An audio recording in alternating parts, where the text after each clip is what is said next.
प्यारे बच्चों, कई बार हमारे पास सामान से भरी अटैची या भारी बैग होता है जिसे उठाकर ले जाना या खींच कर ले जाना कठिन होता है। आपने कई बैग्स में रोलर जड़े हुए देखे होंगे। रोलर मतलब पहिए। रोलर की सहायता से आप भारी सामान को आसानी से खींच सकते हैं। इवन एक छोटा सा बच्चा भी इसे आसानी से खींच सकता है। इसका अर्थ है पहिए घर्षण कम कर देते हैं। Wheels reduce friction. जब एक वस्तु दूसरी वस्तु के तल पर लुढ़कती है तो उसकी गति को रोकने वाले बल को लोटनिक घर्षण कहते हैं। सरकने की अपेक्षा लोटन करना ज्यादा आसान होता है। When one body rolls over the surface of another body, the resistance to its motion is called rolling friction.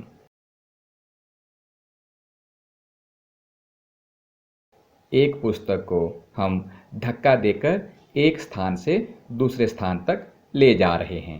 अब इसी पुस्तक को 3 बेलनाकार पेंसिल के ऊपर रखकर धक्का दें। आप पाएंगे पुस्तक को ले जाना और भी आसान हो गया है। अब कम बल में पुस्तक आगे बढ़ रही है।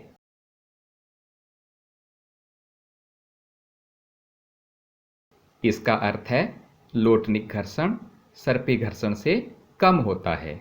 इसलिए ज़्यादातर मशीनों में बॉल बेयरिंग के प्रयोग से सर्पण को लोटन में बदल देते हैं।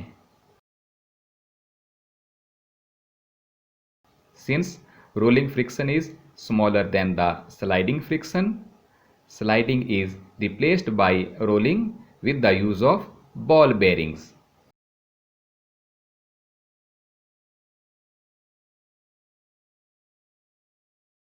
तरल घर्षण यानी फ्लूइड फ्रिक्शन। आप जानते हैं वायु हल्की व विरल होती है फिर भी घर्षण बल लगाती है। इसी तरह जल और अन्य द्रव भी घर्षण बल लगाते हैं। गैस और द्रवों को हम तरल कहते हैं।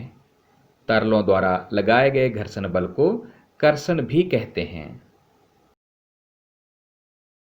As air is very light and thin, yet it exerts frictional force. Similarly, water. Gases and liquids are called fluids. Frictional force exerted by the fluids is also called drag. हवा में उड़ने वाले पक्षियों, हवाई जहाज़ों और पानी में रहने वाली मछलियों के शरीर की आकृति को ध्यान से देखें। आप पाएंगे इनके शरीर की विशेष आकृति होती है। अगर पानी में तैर रही वस्तु का आकार घनावाकार और खड़ा हो तो 100% रेजिस्टेंस यानी घर्षण होगा। अगर उसी वस्तु का आकार गोलाकार हो तो रेजिस्टेंस 50% हो जाता है यानी घर्षण में कमी आ जाती है। और उसी वस्तु का आकार पैराबोलिक या मछली के शरीर की तरह हो जाए तो घर्षण 15% से होते हुए 5% तक कम हो जाता है। अब हमें पता चला मछलियाँ पानी में क्यों इतनी आसानी से तैर पाती हैं, क्योंकि इनके शरीर का आकार ही ऐसा है जिससे कम से कम कर्षण यानी ड्रैग होता है।